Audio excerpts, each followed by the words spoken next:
Hey Rohit, Nate here. Hope you're well. Thanks for the video submission and welcome to the Player Court Plus membership. So let's jump right into this. You've got a great motion on your serve. We're going to talk about the lower body though and what's happening with the feet and how we can improve the loading phase of the serve. So on the left we have Felix Auger-Aliassime. Great serve and super repeatable, so we like to use him as an example. So let's jump right into this. So the rhythm looks really nice here. Working from that back foot to the front foot, a little bit Pete Sampras action. Love this with the finger extended, the trigger finger. That's always great. We have to see the racket operating towards a 45 degree. That's good. And this is a good power position. And in the power position, what we're looking at is making sure that we're getting the hitting elbow on the opposite side of the body. We want to measure this from the tossing arm to the elbow. Now, obviously, we can see Felix because he's a professional player. The axis, the angle in which his elbow power position operates is a bit steeper. But the way that we're going to do this to get your steeper is that you just focus on your tossing arm, continue to extend back, right? If it comes back to you, then you'll get into this position. There we can see it steepen even more. So that's really good. This is all a really good position. Now, so far, everything we've seen, I don't have a whole lot to add. It's solid. The one thing that I can notice, though, is that you've come to your front foot quite a bit here. Now, this is where we start getting into problems. Watch your front foot. So there, it stayed predominantly to the side. But watch how you kind of, you're hopping, but then you're just kind of stepping down. We're not getting this dynamic loading. It's kind of the old school where you're just stepping across with the right foot.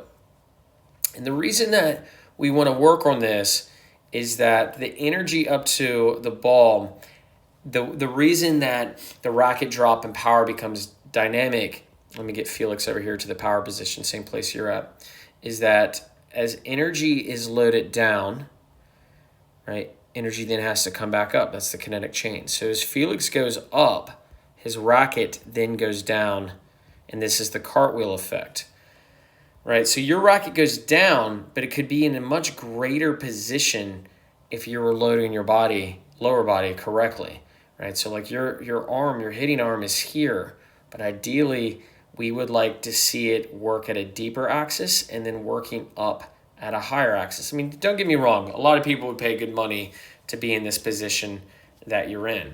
But where we can tell it's not quite right here using video analysis is that Felix is almost completely parallel to the baseline where you're more like 45 degrees, which means the racket's not going to lag quite as much. There hasn't been as much energy built and stored. And so when the lag of the racket comes around, it's not producing as much power and spin. And so through contact, you can see at contact, look at your front foot, you're almost already coming down. Whereas Felix is still up in the air and then working through. So this is how you're going to improve this. You want to imagine, it's like box jumps. I don't know if you've ever done box jumps in the gym. But the idea here is that you want to jump up on the box. You have to clear not just the baseline, but you've got to get up on this box, right? And you couldn't do that if you were stepping through with your left foot as you did here because both your feet are going to hit this box. Now, the way that you want to start with this box jump is simply staying parallel to the baseline, so meaning that when you jump up on the box, you want to stay sideways. And then what you want to focus on is rotational force so that as you jump, instead of just staying parallel, so here, this would be as if Felix was jumping and landing sideways. From here, you're going to start rotating so that you land on just the left foot, right? And that is where we start getting this better kinetic chain. This is even more profound when you go to the ad court. So on the ad court, watch what happens here. I don't know if you're doing this intentionally, but your left foot right here, all of a sudden it wants to pivot. See how it opened up? So it completely opens up. So now what it's going to cause is that your upper body is going to have to uncoil too fast because of the position of the feet. And then therefore, you're not really going to get the same jump, right? That foot is already on the ground right there, and you haven't even made contact yet. So it's like as you're trying to go up, you have this anchor pulling you down. So nothing changes from the do side of the ad court other than this box jump. We want to get more energy up and out. All right, so you focus first, like I said, getting up and staying sideways. And you can practice this, use a mat, anything that you can jump up on. Or if you just want to use the tennis court, just focus on getting like you're doing line jumps, but you're staying sideways and jump up as high as you can. That if you watch Felix, all of his energy goes up.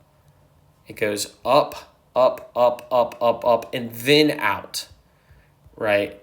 And it almost makes him look like he's levitating before he lands. Your energy is just going out, right? There's not enough up. There's just way too much of it out. And that's what we want to avoid. So here you can see like just out into the court. We want to get you up more. You do this, and you're going to have, you already have a good serve, but you're going to have a great serve. I hope this helps, man. We'll talk soon. Take care.